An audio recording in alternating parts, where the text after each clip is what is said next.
that's definitely where we're at. The class win is what we want to do. We've had it in the 1 hour before, never had the 3 hour trophy, so we'd like to do that. We're just out to do our own race. Consistency is the key.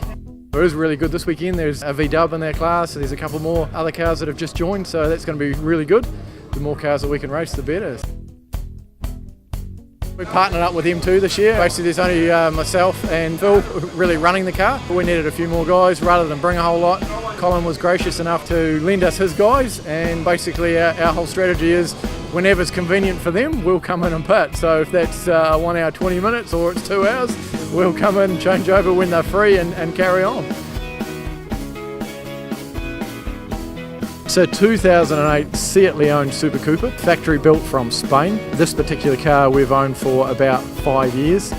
We picked it up and did the first year in the North Island Endurance Series. From that, we were lucky enough to be able to take it to Bathurst with 3 of us. So there was actually Danny Studdard, Aaron Harris, which is now driving for M2 this weekend, myself, and Sam Fillmore actually, that's now driving for Trace as well. So again, we just went for the Kiwi Larrikin, we just went for a go. We had 2 of our issues, but we actually managed to creep up the mountain and pass the finish line and still ended up second in class. That was a bucket list thing.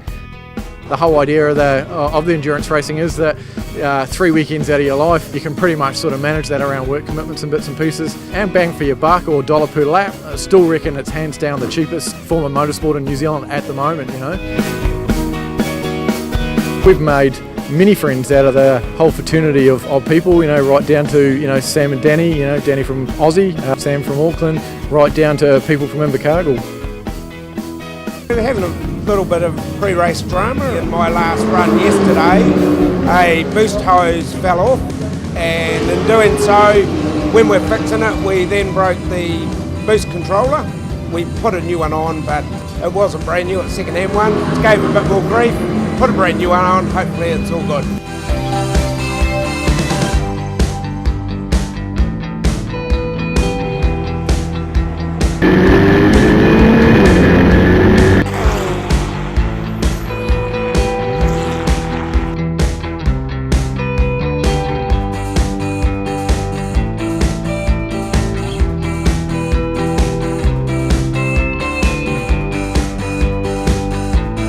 Car's going really well.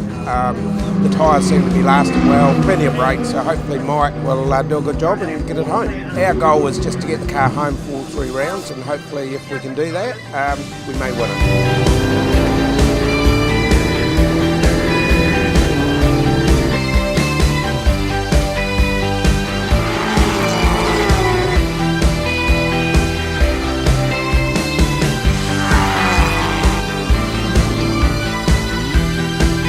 What didn't happen? We've been trying to catch the Subaru, and give them their credit, they actually drove bloody awesome. I spent 40 minutes strung out trying to catch them and just couldn't get there. And then I gave it a bit of an over rev coming up the straight and I went to limp mode. So I did the old manual reset, but it wouldn't fire back up. So it come to a screaming halt, and I'm thinking, oh Christ, she's all over here, bro. Yeah, no, I was feeling nervous because it was probably the worst possible place that you could go to. Definitely class win, 10th overall. So that's pretty awesome for our little rocket. Car was a little dream drive, and we had a good run with the Blacks. It was just a great race and great guys to race with. We just need to say a big thanks to M2 Motorsport. Without them, we couldn't do any of this. We come just the 2 of us to the track. Basically, they're supplying all the gear and all the crew. So unfortunately, they had a bit of a mishap today, but our one's for them.